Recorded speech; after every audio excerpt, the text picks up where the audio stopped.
C'est un petit coin de paradis encore préservé et une nouvelle place montante du tourisme haut de gamme en Europe. À 1h30 de vol de Paris, dans le nord du Portugal, la vallée du Douro. 44 000 hectares de vignes, classés patrimoine historique. C'est dans ce décor idyllique que Marie-Ève et sa famille ont décidé de passer 3 jours de vacances, à l'écart du reste du monde. Waouh! C'est canon! Pour la mère de famille française, son mari, John, d'origine irlandaise, et leurs 2 enfants, Matao, 13 ans, et Théa, 11 ans, les vacances commencent par une croisière le long du fleuve du Douro. J'adore la région du Douro parce que c'est pas encore... Enfin, c'est un petit bijou, bien caché. Et c'est hyper relaxant, il n'y a pas un bruit, il n'y a pas de construction, c'est que des maisons typiques. Donc c'est des paysans et enfin, c'est canon. C'est trop beau les vignes et tout. C'est magnifique. Marie-Ève et sa famille ne sont pas des touristes comme les autres. Depuis quelques mois, ils habitent Lisbonne, la capitale du Portugal. Marie-Ève dirige le département boutique d'un grand groupe hôtelier de luxe. John est consultant en automobile. S'ils se sont installés dans ce pays touristique à la mode, c'est pour ses paysages authentiques et une qualité de vie qu'ils ne retrouvent pas ailleurs. Tu veux... Bah, vas-y, mets-toi là-dessus, Théa. Seule sur ce fleuve au milieu des vignes, Théa, la cadette, a même l'impression de revivre une scène culte d'un célèbre film hollywoodien.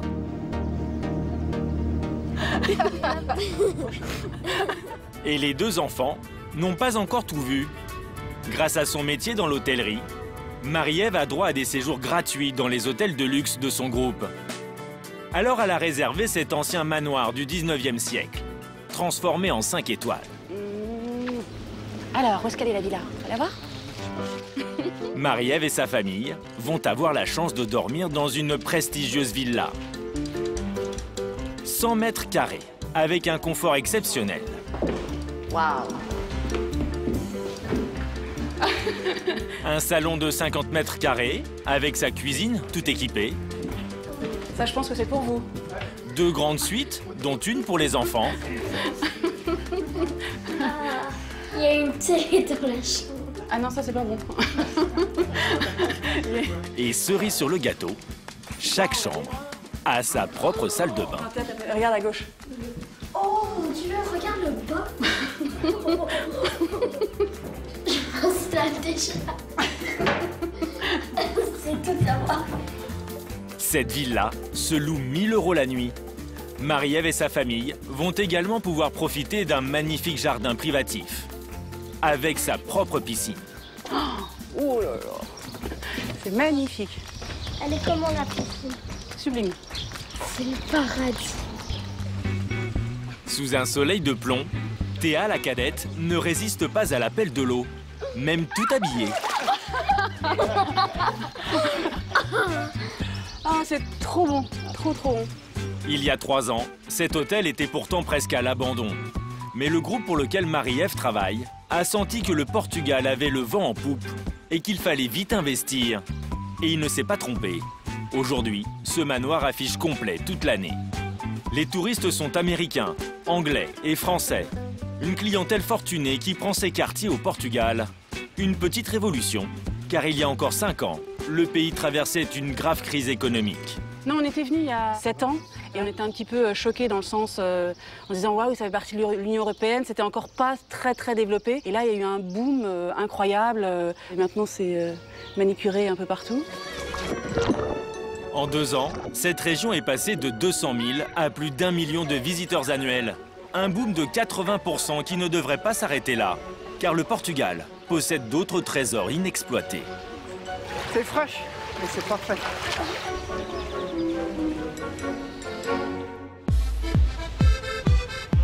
Avec 300 jours de soleil par an, des paysages à couper le souffle, parmi les plus belles plages du continent et un coût de la vie très faible, le Portugal a été élu meilleure destination touristique d'Europe.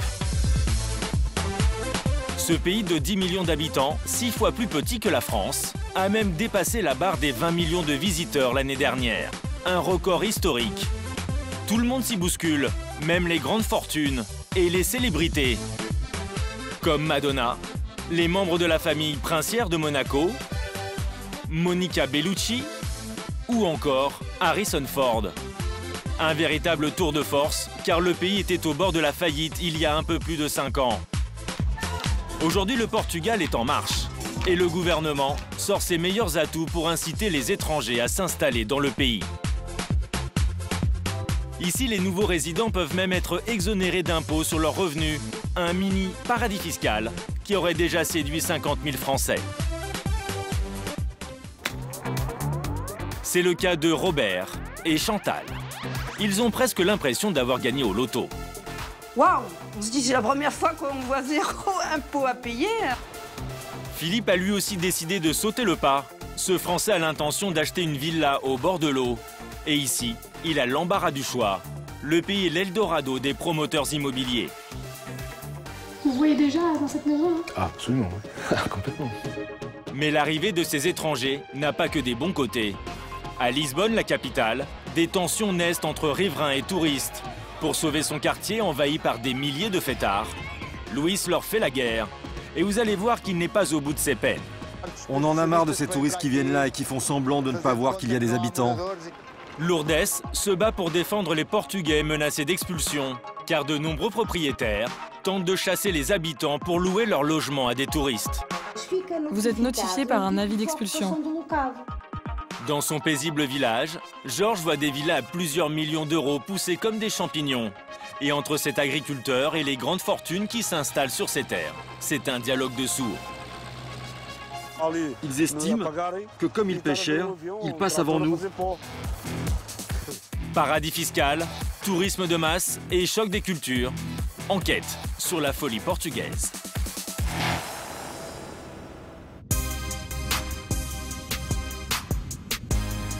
Lisbonne, une des plus belles capitales d'Europe. La nouvelle Mecque du tourisme sur le continent. 5 millions de visiteurs l'année dernière, dont 1 million de Français. Ils débarquent en masse grâce aux 92 vols réguliers qui desservent chaque jour la ville. Il faut dire qu'elle a de nombreux atouts. De grandes plages de sable fin à 15 minutes de route du centre. Et avec ses tramways, son architecture typique et ses spécialités culinaires, elle a su conserver une authenticité unique. Mais aujourd'hui, Lisbonne est victime de son succès, particulièrement à la nuit tombée. Ici, à Bairro Alto, on frôle l'overdose de touristes. Trop bien. Sur moins d'1 kilomètre carré, plus de 300 bars à ciel ouvert. Alors en quelques heures, ce sont plusieurs milliers de jeunes qui envahissent ces ruelles. Américains, Italiens, Allemands, Français. Tous viennent pour l'ambiance festive et surtout l'alcool pas cher. Un verre vaut aux alentours d'1 euro. L'alcool pas cher, c'est très bien. C'est très bien comme ça, il faut surtout pas augmenter les prix. Nous, on est très sensible à ça, c'est déterminant. Je sais pas, j'ai rien payé.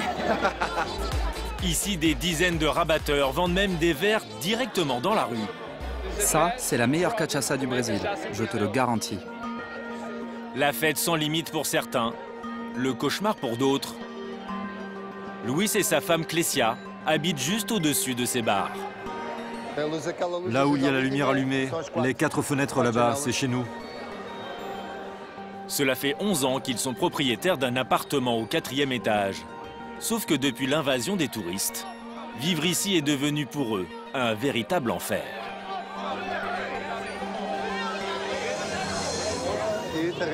C'est terrible, on ne peut même pas passer. On en a marre de ces touristes qui viennent là et qui font semblant de ne pas voir qu'il y a des habitants qui vivent ici. C'est devenu un parc de loisirs pour fêtards et ça doit cesser. Le tourisme a un côté positif pour l'économie du pays, mais ça détruit aussi nos vies et tout ce qui a été construit ici. Au milieu de la foule, Luis et Clécia sont même pris à partie par des rabatteurs qui les prennent pour des touristes. Allez les gars, on y va, entrez. 16 shots, 6 euros. Ça veut dire qu'un shot revient à 50 centimes. Regardez. C'est clair, moins cher que ça, tu trouves pas. Ça vous fait sourire? Ah non, pas du tout. Ça montre que le but, c'est de saouler les touristes le plus vite possible. Résultat, pas une nuit se passe sans que cela ne dégénère. Luis et Clécia sont écœurés. Regarde-moi ça, regarde. Regarde ce qu'elles font. Ça, pour moi, c'est vraiment n'importe quoi. La fête dans tous ses extrêmes, dans un quartier qui à la base est résidentiel. Et la loi permet ça. Regardez là-bas par terre. La personne, elle est complètement ivre. Elle n'arrive même pas à se mettre debout. Ça, c'est ce qui arrive de plus en plus tous les jours dans ces rues. Coma éthylique, attitude débridée et un nouveau phénomène auquel les Portugais n'étaient pas habitués a fait son apparition dans ces rues. Ça sent bizarre. Oui, ça sent la drogue.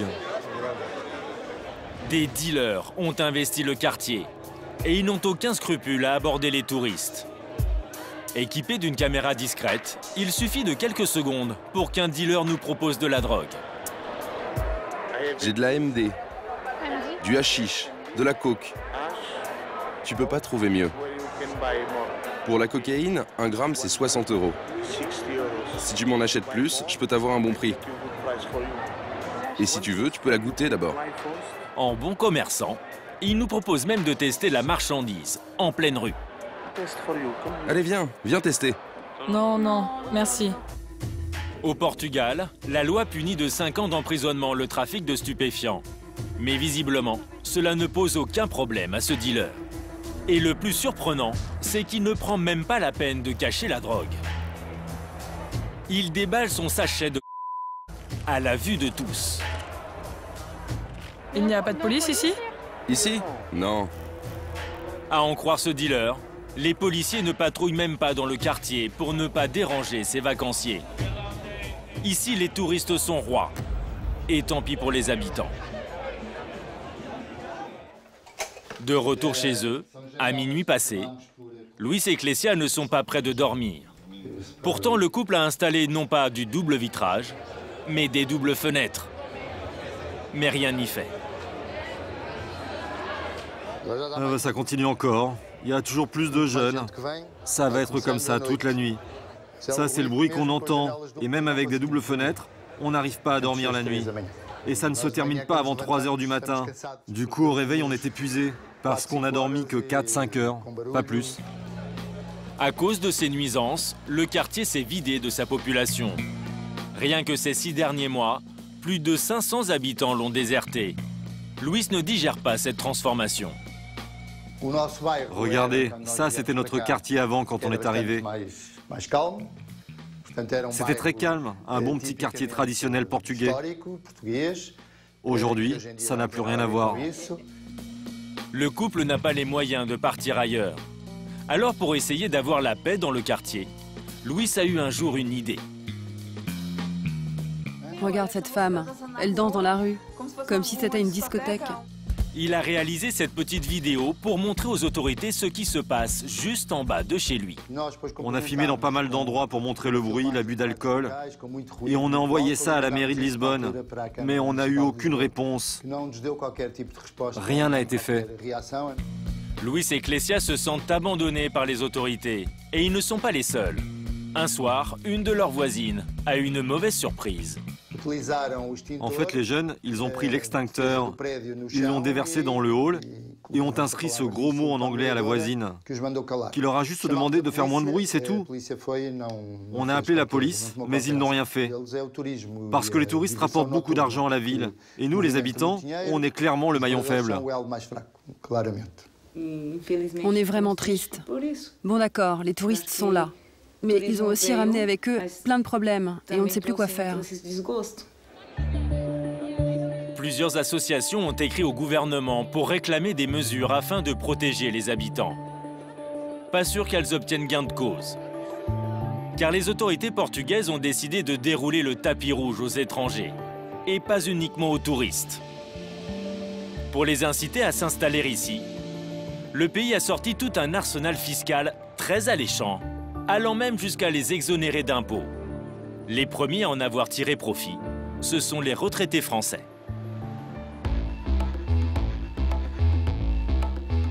Ils sont nombreux à s'être installés dans l'Algarve, située dans le sud du Portugal.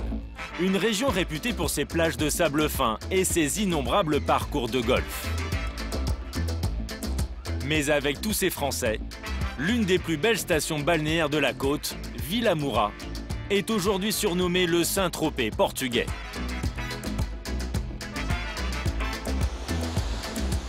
C'est ici que Robert et Chantal ont posé leurs valises il y a 2 ans.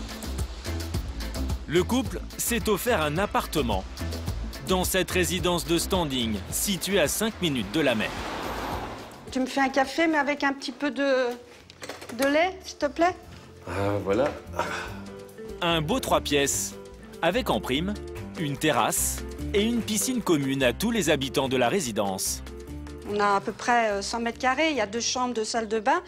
Mais on a choisi aussi cet appartement pour la vue, qui est quand même très agréable. On a payé... Un peu plus de 230 000. Voilà, 230 000 €. Bon, je dis pour ce prix-là, je pense qu'en France, on aura du mal à trouver. Auparavant, Robert travaillait pour une grande entreprise de produits chimiques.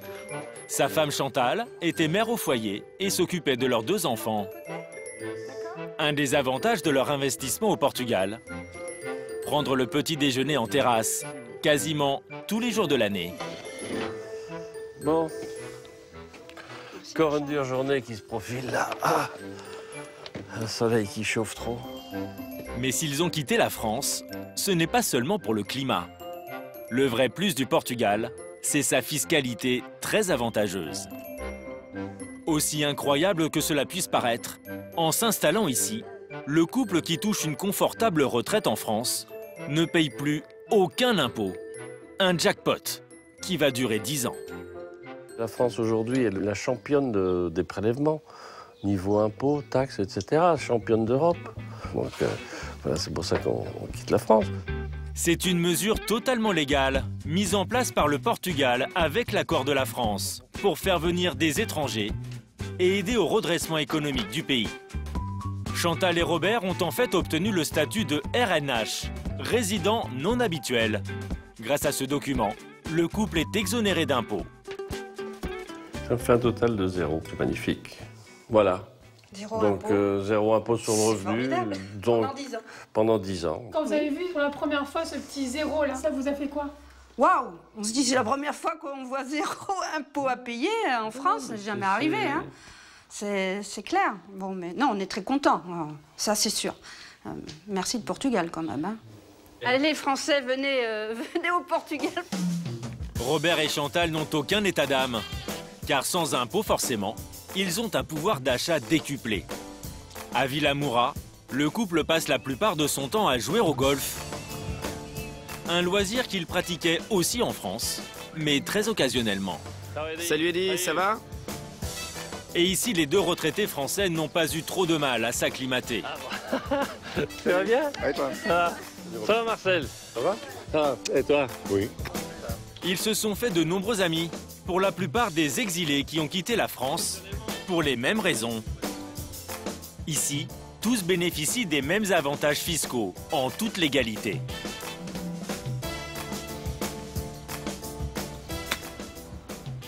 Ouh, elle est belle. Ouais, franchement, quel pro!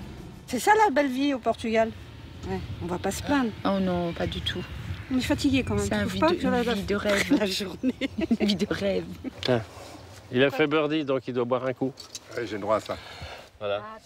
Aujourd'hui, il y aurait plus de 10 000 retraités installés au Portugal et la tendance ne semble pas prête de s'inverser. Ça va ma chérie? Bon. Alors vous voyez, ce sont les migrants du Portugal. Le flux de migration s'est inversé. Dans le passé, c'était les Portugais qui venaient à Paris et en France. Aujourd'hui, c'est l'inverse. Marcel, 2 ans de RNH, son bateau est là. Voilà. 2 ans, ça suffit pour se payer un bateau comme ça. Robert et ses amis ne plaisantent qu'à moitié, car dans ce nouveau paradis fiscal, ils ont un niveau de vie qu'ils n'auraient jamais pu avoir en France. Ici, les prix sont en moyenne 2 fois moins chers que dans le sud de l'Hexagone. Je pense qu'effectivement, on irait sur la Côte d'Azur française, comme ça, à la marina, une bière à 3 €, Ça n'existe pas. On a la capsule de la bouteille pour ce prix-là. On n'a pas la bière, c'est pas possible. En France, on l'a vu ces dernières années, les gens partent en vacances, mais ils vont moins au restaurant, ils consomment moins, ils font la tambouche chez eux, etc. Alors qu'ici, qu'est-ce que tu fais ce soir? Bon, si on allait manger un bout, hop, on part au restaurant. Et voilà, c'est pour ça que j'ai pris un peu de poids, mais bon.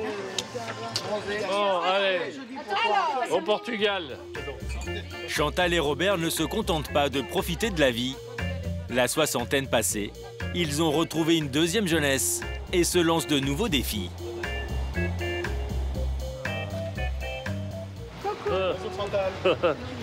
Et il en profite, hein. Robert, comment ça va? Ça va? Cet après-midi, ils ont pris rendez-vous avec cet agent immobilier franco-portugais et ses architectes pour un projet qui leur tient à cœur.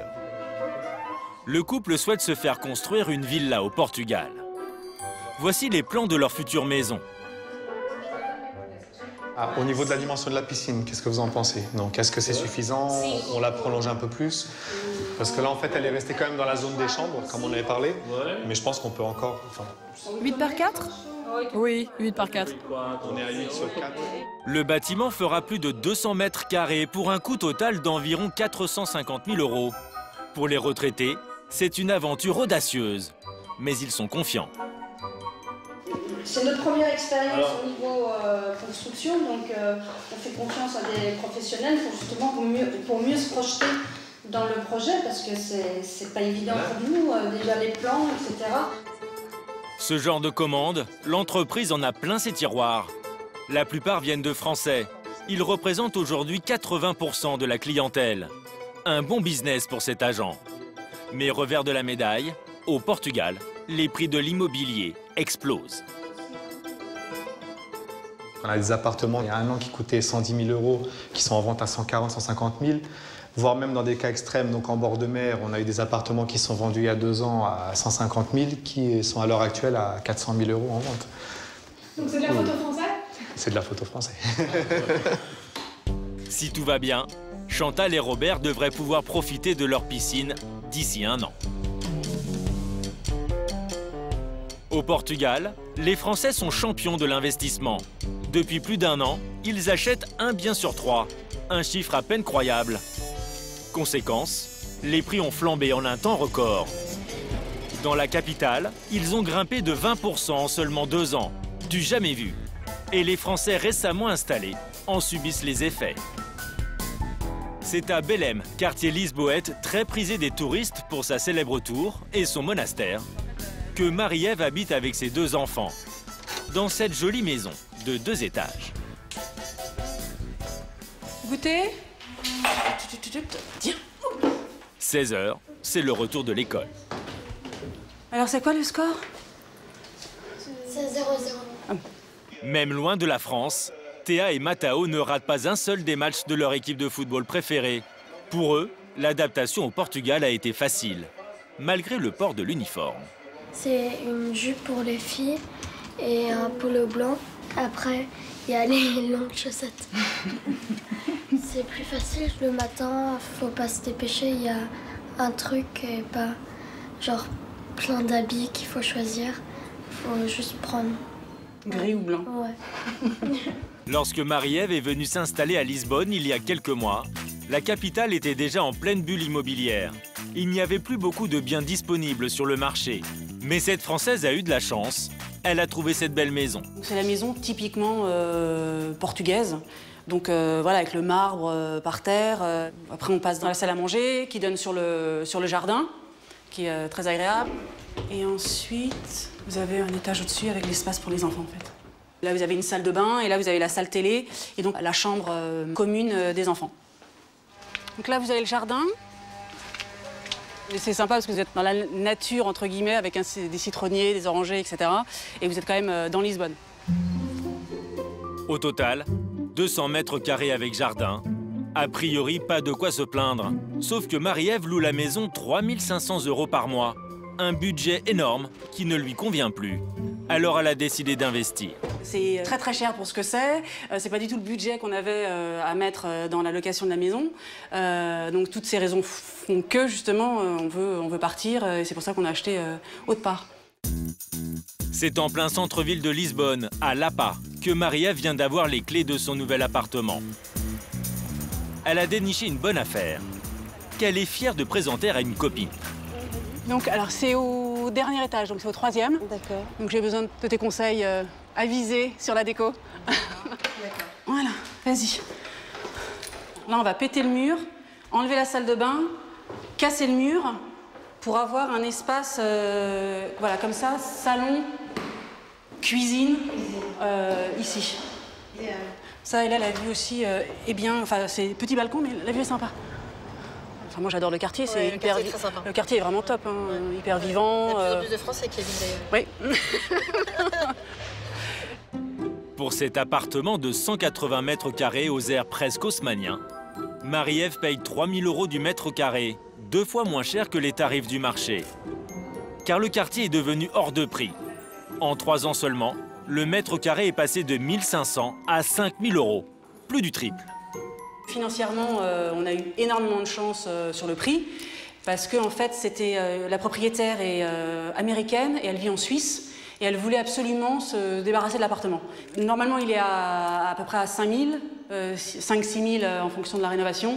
Et ici, nous, on l'a acheté à 3 000. Un coup de chance auquel Marie-Ève a encore du mal à croire quand elle jette un œil sur les dernières offres du coin. Même à la location, les prix sont exorbitants. Ah bah tiens, là, c'est à louer. C'est 53 mètres carrés, 1 250 €, donc c'est cher. Presque autant que dans certains quartiers parisiens. Le problème, c'est qu'au Portugal, les salaires sont beaucoup plus faibles. Résultat, ces budgets sont totalement hors de portée des Portugais. Maintenant, les gens portugais ne peuvent plus habiter à Lisbonne, c'est devenu trop cher. Quand vous avez un SMIC qui est à 580 € par mois, à trouver, là vous êtes 53 mètres carrés à 1 250, donc c'est 2 fois le SMIC. Donc il y a un décalage, en fait, entre l'immobilier et ce que les Portugais peuvent réellement s'offrir. Marie-Ève devrait emménager dans son nouvel appartement, dans 3 mois.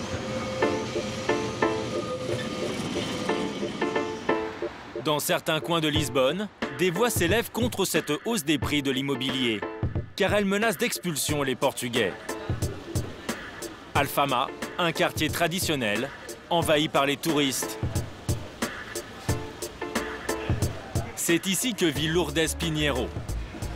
Bonjour, ça fait longtemps que je ne te vois plus dans le quartier. Oh oui, ça fait longtemps. Cette femme a monté une association pour défendre les habitants en difficulté. Bonjour Antonio. Bonjour. Aujourd'hui, elle vient rendre visite à cet homme, Antonio, 67 ans, car il est sous le coup d'une expulsion. Bon alors, ça se passe comment? Eh bien, je résiste, calmement.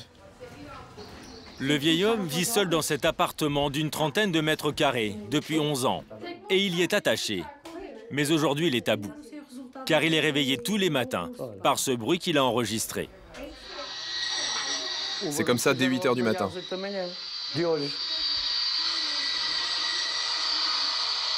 On entend des machines en train de démolir les murs. Ce bruit provient de l'étage, où des gros travaux de rénovation sont en cours. Un cauchemar au quotidien pour Antonio.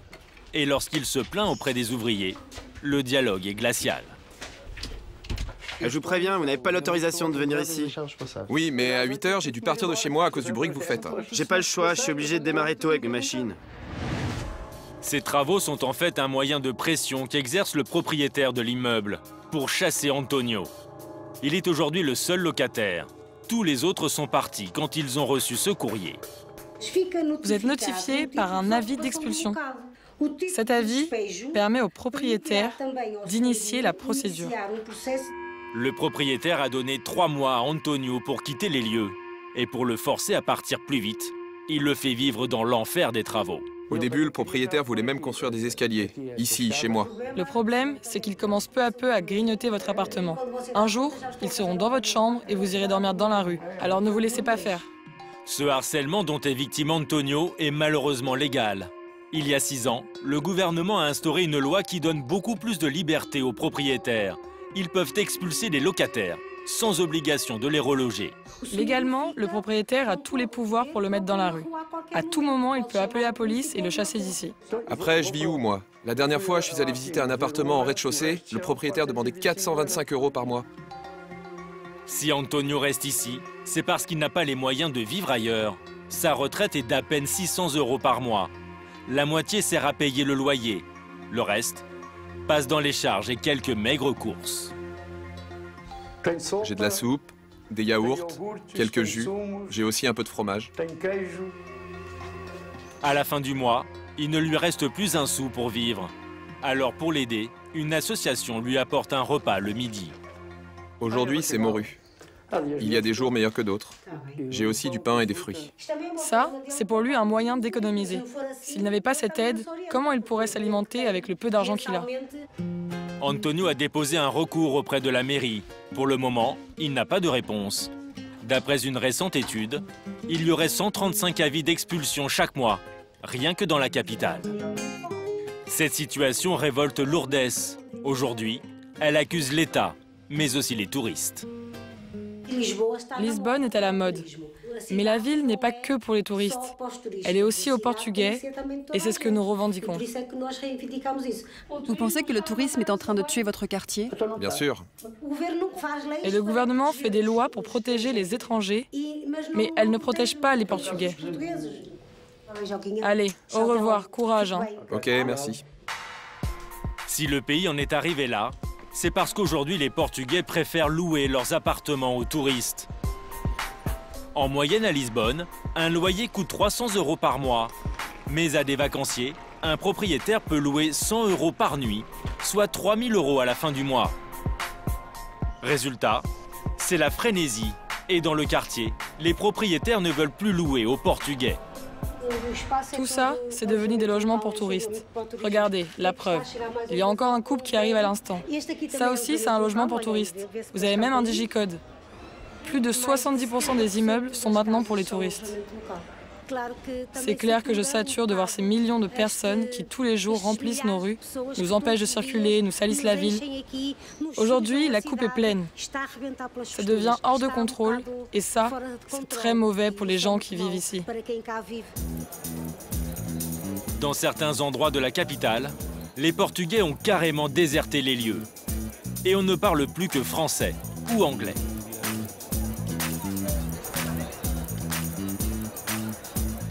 C'est le cas sur ce rooftop.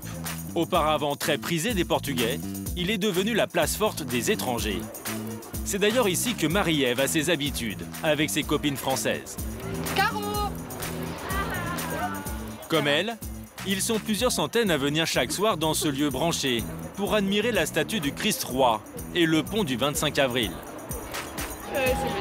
On a une belle vue. Tous sont étrangers et ici, ça n'étonne personne. Petit camp de français au Portugal, oui, c'est vrai qu'effectivement, entre Français, on se côtoie pas mal. On se retrouve, on se voit, on partage. Du coup, il y a une ambiance très internationale. Et chaque année, maintenant, ça devient une vraie capitale européenne de sortie aussi. Aujourd'hui, 50 000 Français vivent au Portugal. Plus de 90% d'entre eux se sont installés ces 3 dernières années. Et ceux qui sautent le pas sont de plus en plus aisés. Car pour eux aussi, le pays offre d'énormes avantages fiscaux.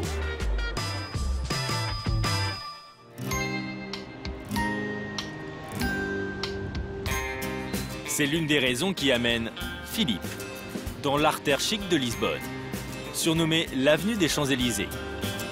Ce matin, il a rendez-vous avec des avocats. Philippe, bonjour. Ah, bonjour maître. Ça va? Ça va. Mon frère. Philippe possède son propre cabinet d'architecte dans le sud de la France. Mais il aimerait s'acheter une villa au Portugal. Et il espère obtenir le fameux RNH, le statut des résidents non habituels. Ce qui lui permettrait de ne pas payer d'impôts du tout sur ses revenus français pendant 10 ans. Chaque année, je regarde ce que me dit mon comptable. Tiens, tu vas devoir payer ça. Bon, d'accord. Par rapport au chiffre d'affaires, ça peut aller jusqu'à 40% si on fait une très bonne année. Si on compare à la France, ce serait une économie de combien? Plusieurs milliers d'euros? Je ne sais pas, je n'ai pas commencé la moindre simulation. Si vous faites le calcul pendant 10 ans tout cumulé, c'est plusieurs dizaines de milliers d'euros. Et ce statut, Philippe y aurait droit Car après avoir fait des ponts d'or aux retraités français, le gouvernement a élargi la mesure à d'autres professions à forte valeur ajoutée. Voici la liste des métiers. Il y a les architectes, les ingénieurs, toutes les professions liées à la musique, les chanteurs, les artistes. Il y a aussi les hauts cadres et chefs d'entreprise. Pour ne pas payer d'impôts sur ses revenus français, il y a tout de même des règles. Il faut devenir propriétaire au Portugal, ne pas avoir été imposé dans le pays au cours des 5 dernières années et y résider au moins 183 jours par an. Sur le papier, cette dernière condition est la plus contraignante, mais elle fait sourire ses avocats spécialisés. Si vous regardez bien, les hauts cadres ou chefs d'entreprise par exemple, ils voyagent toute l'année et donc la plupart d'entre eux ne sont pas au Portugal 183 jours. Il y a des contrôles? Non, bien sûr, c'est très difficile de contrôler et le Portugal n'a aucun intérêt à le faire. Philippe peut être rassuré, car la situation ne devrait pas changer de sitôt. Félicitations. Eh bien, encore merci. Bienvenue au Portugal. Et il y a plus fort. Pour attirer les étrangers les plus riches, le gouvernement leur a offert d'autres privilèges. Pour eux, pas d'impôt sur la fortune, pas d'impôt sur la succession, et pas d'impôt non plus sur les royalties, les droits d'auteur touchés par les artistes. Résultat, depuis quelque temps, toute la jet-set internationale défile dans le pays. Le chanteur Florent Pagny, l'actrice Isabella Gianni et l'ancien joueur de football Eric Cantona. Tous passent leurs vacances ici. Et certains y ont même acheté une villa. Leur repère secret, le village de Comporta, à 1 heure au sud de Lisbonne. Au premier abord, ce petit bourg tranquille ne paye pas de mine. Une seule épicerie, quelques cafés et restaurants dans des rues désertes, où des cigognes ont élu domicile. Et pourtant, quand on prend un peu d'altitude, caché au milieu de cette forêt de pins, à l'abri des regards, des villas de luxe avec piscine à plusieurs millions d'euros. Ce qui attire ici ces fortunes, c'est cette côte, la plus longue et la plus préservée d'Europe. 40 km de plage quasi déserte, même en plein été.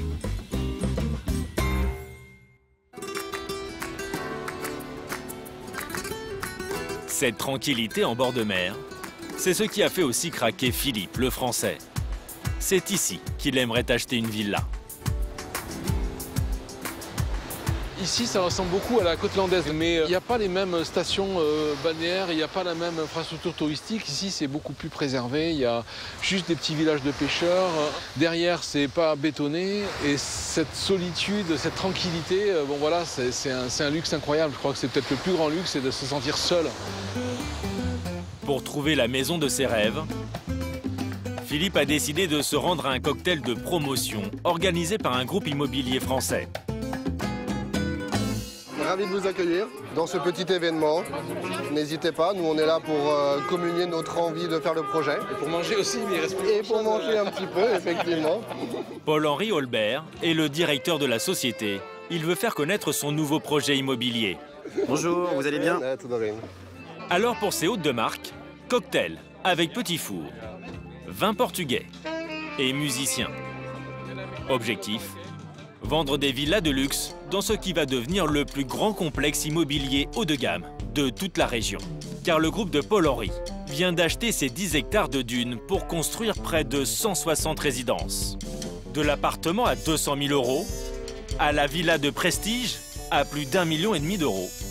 À peine né, le projet est déjà un succès. Paul-Henri a déjà trouvé près de la moitié de ses acheteurs. Et les commandes continuent de tomber.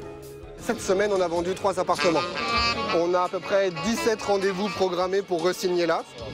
Et encore une quarantaine le mois d'après. Alors pour fêter cette belle opération, le grand patron du groupe, Géraud Cornillon, a fait le déplacement depuis Lyon. À ses côtés, le maire du village. Ensemble, ils posent la première pierre du chantier.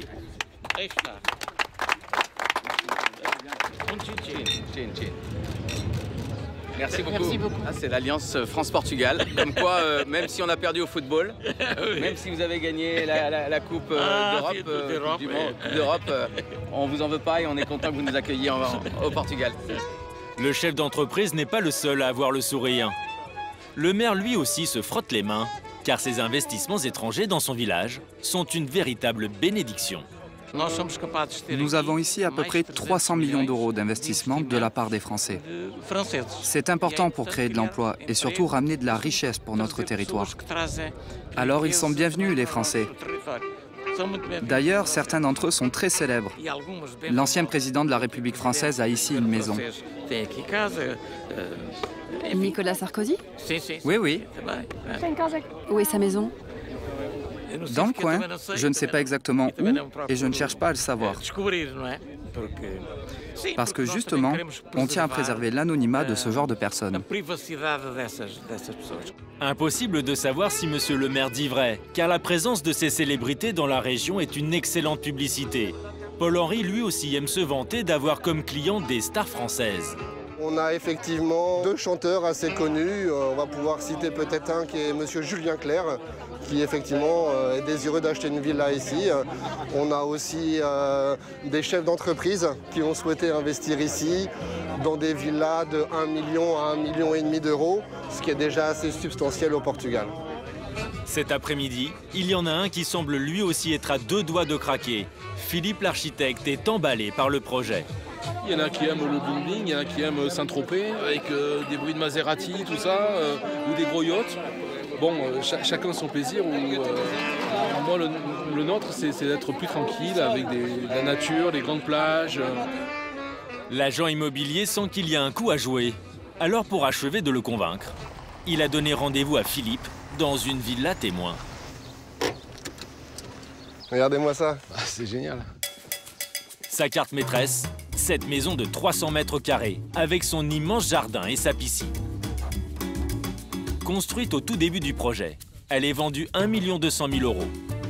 Bon, la piscine est top, là, c'est vraiment... Donc c'est une piscine qui fait 2,50 m par 15 mètres. Donc effectivement, on a de quoi s'amuser. Bon, on va se baigner maintenant.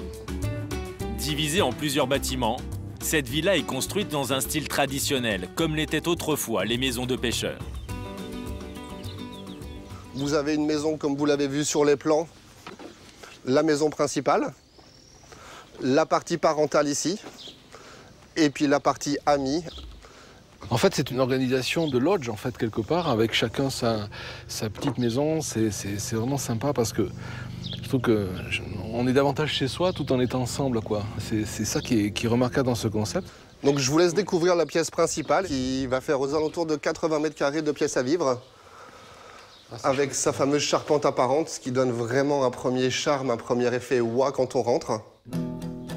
À l'intérieur, la décoration à la fois dépouillée et raffinée séduit l'architecte.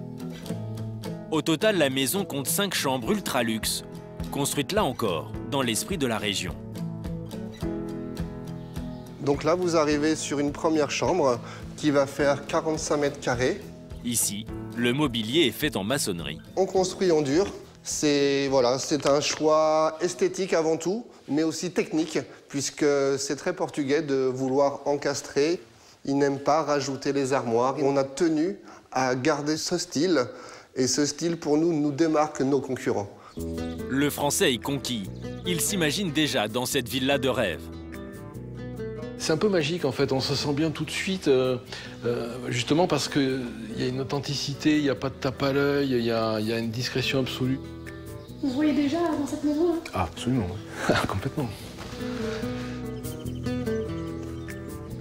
À Comporta, l'arrivée de cette clientèle aisée n'est pas sans conséquences. Le petit village est en pleine transformation. L'église est devenue une banque. Des boutiques de mode hippie chic envahissent la place centrale, sous les yeux hagards des habitants. Et même les restaurants locaux revoient leurs cartes.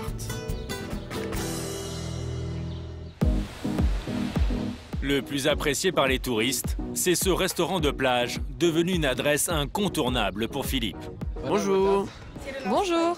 Alors, vous avez ici notre poisson, vous avez du bar, notre dorade, de la sole et du turbo. C'est l'heure du déjeuner. Et pour une somme raisonnable, Philippe va pouvoir déguster une belle sole, tout juste sortie de l'océan.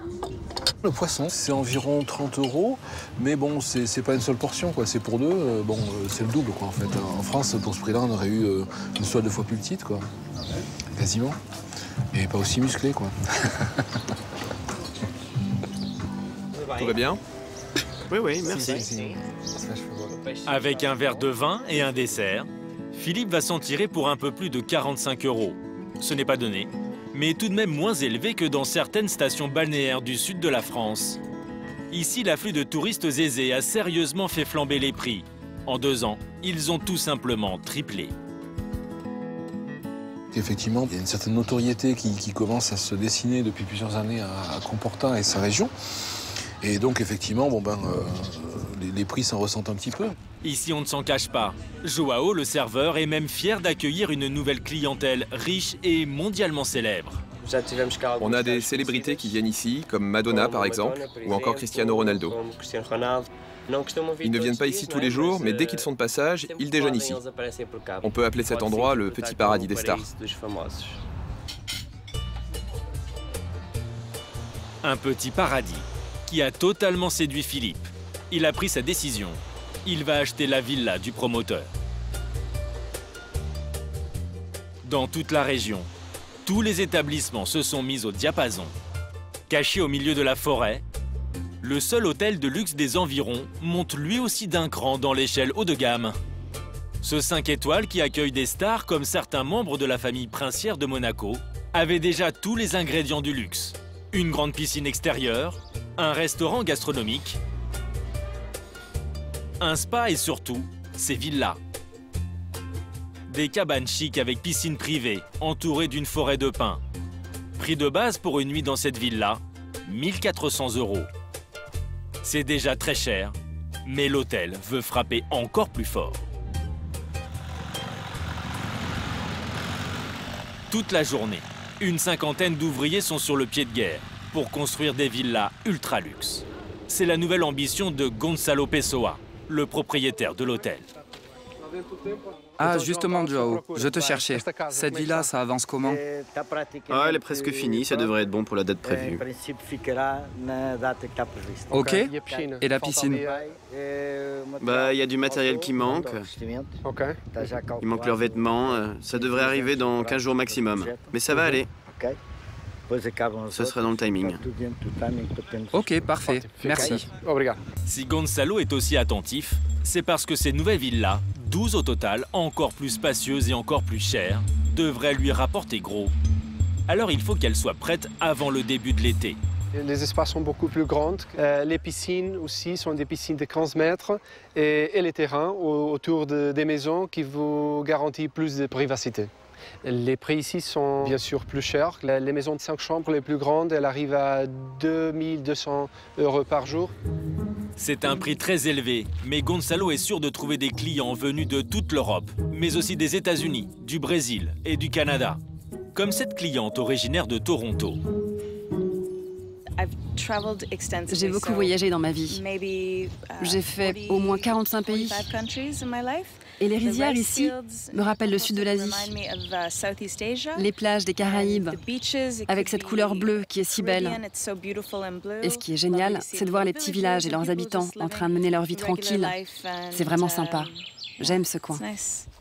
Le directeur de l'hôtel peut être fier.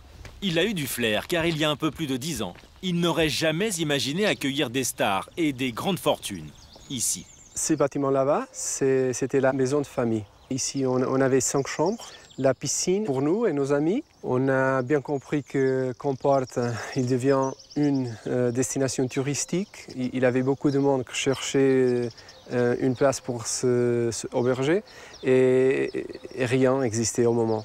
Là, on a bien compris qu'il existait une opportunité. Aujourd'hui, la concurrence pointe son nez. À quelques kilomètres de là, un hôtel de luxe est en plein chantier et on ne compte plus les projets du même genre. Étonnamment, dans le coin, cette nouvelle fièvre touristique n'est pas toujours vue d'un bon œil. Car la plupart des habitants travaillent dans l'agriculture ou la pêche et ils n'en profitent pas. C'est le cas de Georges. Du matin au soir, assis sur son tracteur, au milieu de ces champs qui s'étendent à perte de vue. il cultive du riz. T'as beaucoup de graines ou pas? Un peu. Son problème, c'est que toutes ces terres ne lui appartiennent pas. Il les loue à une collectivité. Mais petit à petit, ces champs de riz sont grignotés par des projets immobiliers. Et Georges a peur de perdre du terrain. Il y a des constructions partout et elles sont trop proches de nos terres. Le pire, c'est ce nouvel hôtel. Avant, sur ces terrains-là, il y avait un puits pour irriguer nos champs et aussi un lieu de stockage pour les graines. À la place maintenant, il va y avoir cet hôtel qui est carrément sur nos rizières. Le projet en question, c'est ce futur complexe hôtelier de luxe.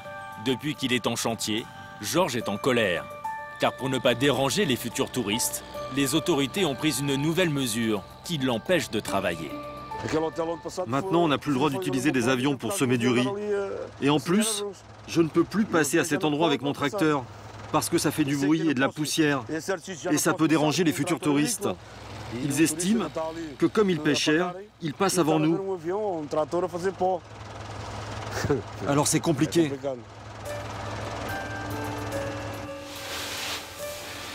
Georges a déjà constaté un manque à gagner. Ses récoltes sont moins abondantes qu'avant. Et il se demande s'il va pouvoir survivre encore longtemps. On doit avoir de quoi se nourrir tous les jours. Et ici, on ne gagne pas beaucoup, 500, 600 euros par mois environ. Moi, je vis de ces terres, ici à Comporta. Ils auraient pu faire en sorte que les hôteliers et les agriculteurs s'entendent. Mais ils nous ont complètement oubliés.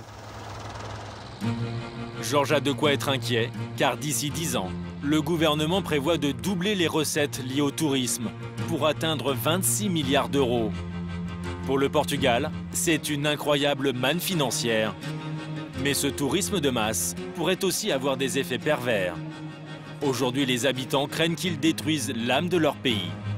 Et ce qui fait tout son charme.